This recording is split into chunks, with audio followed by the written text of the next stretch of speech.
نفكر يوم فراقك يوجعني قلبي، يا مات العز في بلادي راحت خسارة.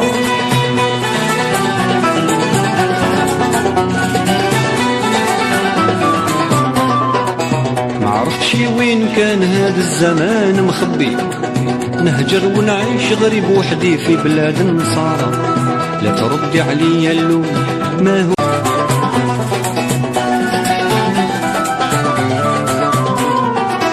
كي نفكر يوم فراقك يوجعني قلبي، يا مات العز في بلادي راحت خسارة. وراكم عارفين وهضرتها في الحبايب في قضية الجزائر باللي محمد الخامس الله يرحمه عاود الجزائر باش ترجع الاستقلال تاعها، ونعاودها لكم هنايا في مالور.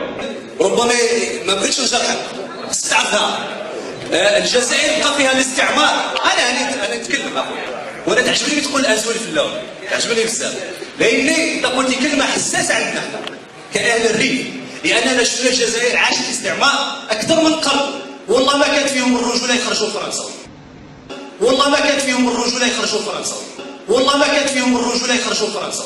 حتى شافوا محمد مزيان وعبد الكريم الخطابي علموهم وعطاهم سلاح، قالوا لهم شاهدوا هذه النقطه الاولى نقولها لك، وانا كنقولها لكل جزائري، لانك انت تعلمتي مني اصلا. انا كنت الاستاذ ديالي والاجداد ديالي علموا الجزائريين يجاهدوا ضد فرنسا، وما كاين حتى شي واحد يقدر ينكرها بالحقيقه. اتس فاكت، ما يقدر حتى شي واحد ينكره. بارك الله فيكم. نسينا باللي محمد الخامس الله يرحمه هو اللي عاون الجزائر في وقت الثوره. لو كان مشي المغرب في وقت الثوره مع محمد الخامس الله يرحمه، الجزائر ما توليش تستقل.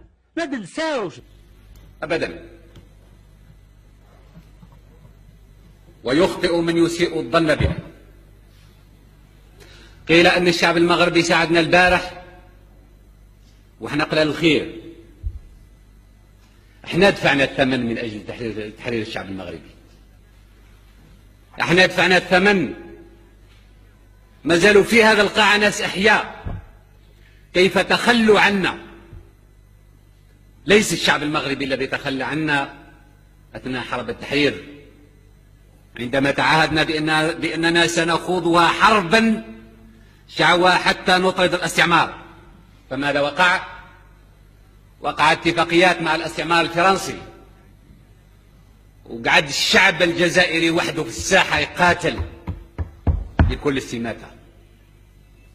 إذا كان نكلم التاريخ ونكلم التاريخ الحقيقي، احنا دفعنا الثمن، ودفعنا الثمن غالي جدا. عشر السكان نتاعنا، 8 سنوات نتاع الحرب، التشريد، التقتيل، السجون، والناس كانت تتبحبح في ملذات العيش. الواقعنا هذا التاريخ، هذا هو التاريخ وهذا هو الواقع.